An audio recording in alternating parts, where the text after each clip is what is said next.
l'amour de soi. Où est-ce que vous mettez l'amour de vous dans votre vie?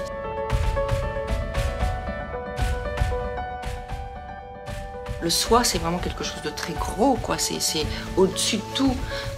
Si vous ne vous aimez pas vous-même, mais quand je dis vous aimer, c'est vous aimer inconditionnellement, pas en tant que moi, Sandra, être incarné physique. C'est vraiment au-delà, aimer votre âme, aimer ce que vous êtes, vos valeurs, ce que vous véhiculez.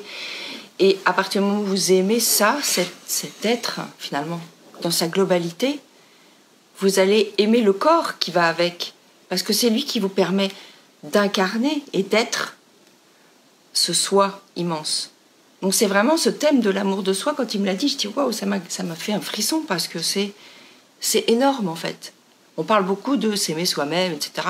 Et les gens le prennent pour non mais je m'aime pas, je me regarde, là j'ai des grosses cuisses, non mais là je suis mal foutue. C'est pas ça.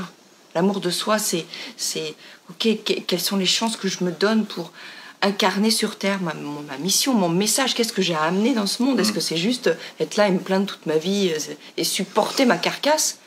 Ou est-ce que c'est autre chose que ça? Et c'est vraiment ça ce thème, c'est beaucoup plus grand que ça. Moi je fonctionne pas au challenge, c'est-à-dire que si vous me challengez, que vous me défiez, ça marchera pas, c'est pas ça qui va me motiver. Et je lui dis voilà, moi ça me motive pas, qu'est-ce que je peux mettre en place, qu'est-ce que je peux trouver qui va me motiver à dépasser ça. Et il m'a dit, mais attends JP, t'as perdu combien de kilos? Donc je lui dis, 20. Évidemment, ils sont tous énervés avec leurs mains. Et il dit, donc ça, c'est putain d'amour de soi. Et là, j'ai dit, ouais, c'est ça. En fait, la motivation, c'est que je l'ai fait par amour pour moi. Par amour pour toi. Ouais. Par amour pour moi, j'ai compris qu'il était urgent que je change quelque chose dans mon alimentation, dans mon hygiène de vie, dans mon rapport à la nourriture, etc. Et ça a été la motivation ultime, et j'ai envie de dire que dans tout ce que je fais, c'est ce qui me motive, effectivement, par amour de mon bien-être, parce que je vais aller plus loin que par amour de moi, c'est par amour de mon bien-être, de ma santé, parce que le bien-être, la santé, l'équilibre, la forme physique, exprimer vos dons, tout ça, c'est vous. Et quand vous laissez ça exister, vous le faites par amour de vous. Par amour de vous, ça va être le moyen de vous autoriser à laisser tout ça exister.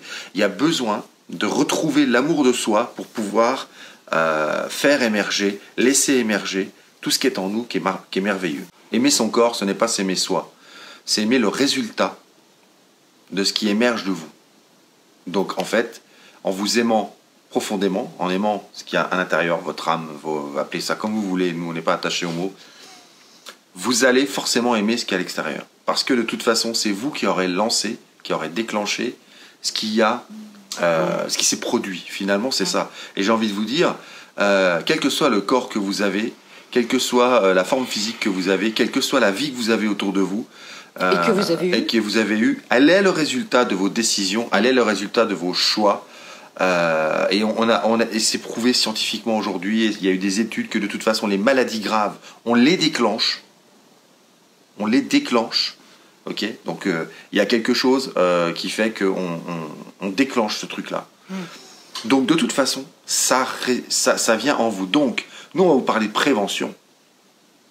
Commencez dès maintenant à aimer ce qu'il y a à l'intérieur de vous, à aimer ce qui veut sortir de vous, à aimer votre créativité, à aimer votre don, à aimer votre talent, à aimer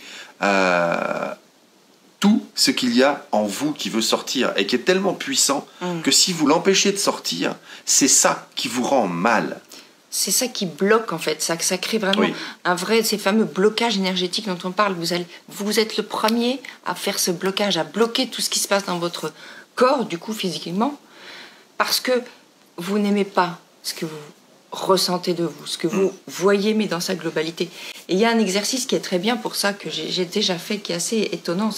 J'en ai, je pense, déjà parlé, de se mettre devant un miroir et de se regarder dans les yeux, mais de se regarder, vous savez, comme si vous alliez essayer de percer au-delà, derrière. Pas de se regarder réellement et de dire « Ah, mes yeux, ils sont comme ça ». Non, vous les voyez même plus. À un moment donné, c'est comme une espèce d'hypnotisation. Bref, ça devient hypnotique, quoi.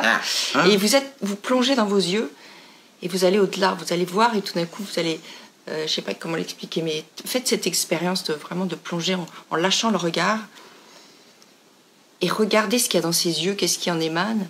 Et c'est là qu'il faut vous dire « Je t'aime ».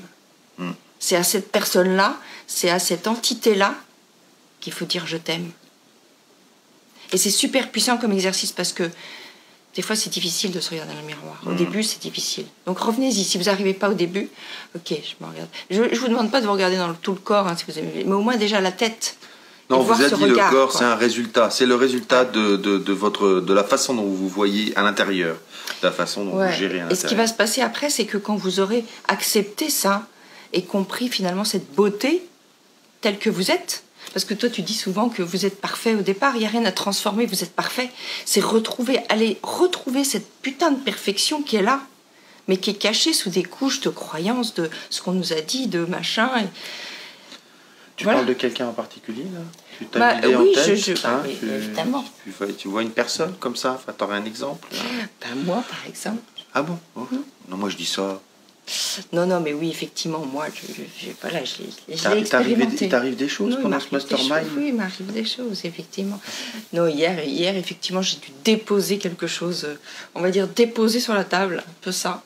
Quelque chose qui montait pendant les discussions, et il nous parlait justement du multifacette, multipotentiel, de montrer toutes ces facettes par rapport à juste montrer une facette quand on est finalement dans son business ou en société, où on montre il y a un masque et on montre pas le reste qu'on cache.